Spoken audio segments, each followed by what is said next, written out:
আজ বুধবার সকাল থেকে উঠেই শুরু হয়ে যায় একেবারে নিঃশ্বাস পড়ার সময় থাকে না, এমনভাবে কাজ শুরু করতে হয়। মেয়ে অফিস যাবে, সকালবেলা মেয়ে অফিস বেরিয়ে গেল। দেখো আকাশে ঝিরিঝিরি বৃষ্টিও পড়ছে। আমি দাঁড়িয়ে দাঁড়িয়ে দেখছি ওর গাড়ি এসে গেছে, চলে গেছে। দাদাও বেরিয়ে পড়লো বাজারে, বাইক নিয়ে বেরিয়ে গেছে। আমি দাঁড়িয়ে দাঁড়িয়ে দেখছি যে ওরা দুজনেই বেরিয়ে গেল।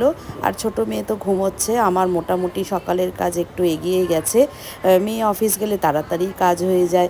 আমি দাঁড়িয়ে দাঁড়িয়ে দেখলাম, আর তোমাদের সাথেও একটু দেখা করব বলে ভিডিওটাও বানিয়ে ফেললাম। এই দেখো ওরা বেরিয়ে গেছে, আমি এবার দরজা বন্ধ করে ভেতরে চলে যাচ্ছি। এইখানে গান চলছে, হরে কৃষ্ণ হরে রাম সারাক্ষণই চলে, তাই সেই গানটা তোমাদেরকে আর শোনানো গেল না। ঠিক আছে, আর একদিন শুনিয়ে দেবো। আমি ভেতরে চলে গেলাম। ভেতরে গিয়ে আবার বাদবাকি কাজগুলো শুরু করতে হবে, কারণ মেয়ে অফিস যাবে, ওর মতন রেডি করে দিয়েছি।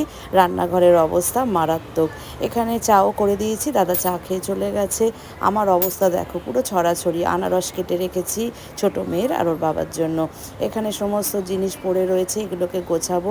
এরপর আনাজ কাটতে বসে গেলাম। দেখো এক গাদা আনাজ নিয়ে এসে রোজ হাজির করে। এই আনাজগুলোকে এখন গুছিয়ে তোলা পড়া করতে কত সময় লাগে বলো, সেগুলো তো করতে হবে। মোটামুটি কেটে কুটে আজকে একটু ঝোল করব ছোটো মেয়ের, কারণ ও ইলিশ মাছ খায় না। আমাদের আজকে ইলিশ মাছ করব, তাই সেইভাবেই করে নিলাম। চিকেন করব একটু। এই ঝোলের আনাজ কেটে দেখো ভাজতে বসিয়ে দিয়েছি। একটু ভেজেই করব, একটু ভালো করে টেস্ট করে না করলে আবার খাবে না। ওর জন্য একটা কাতলা মাছের পেটি ভেজে নিলাম। এটা হচ্ছে দাদার জন্য আনারস, একটু মরিচ আর নুন আর অল্প একটু চিনি দিয়ে মাখিয়ে রেখেছি। এখানে নিয়ে এসে ফুলুরির ঝাল খেতে ছোটো মেয়ে খুব ভালোবাসে, তাই ফুলুরির ঝাল হবে। আর আমি একটু কালকের ভাত রেখে দিয়েছি। এটা মোচাটাকে সেদ্ধ করে রেখেছি, আর এই ইলিশ মাছ, মাছের তেল। আর এটা হচ্ছে শসা, রাত্রিবেলা একটুখানি দই দিয়ে রায়তা করব। সকালবেলা জলখাবারে কিছু খাই না, একটু ফলই খাই। আমি একটু পেঁপে আর আপেল খেয়ে নিলাম। আমার জলখাবার সাঙ্গ হয়ে গেল।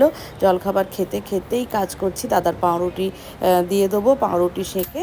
আর ডিম খায়, ডিম খেলে ডিম যা বলবে, কলা আছে, সব দিয়ে জলখাবার খেয়ে নেবে। এই আমার রান্নাও কমপ্লিট। ফুলুরি রেখে দিয়েছি, পান্তা খাবো। ঝোল হয়ে গেছে।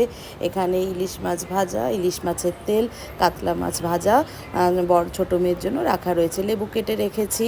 নিচে দেখো উচ্ছে আলু ভাতে। আমার শুধু উচ্ছে ভাতে, আমি আলু খাই না।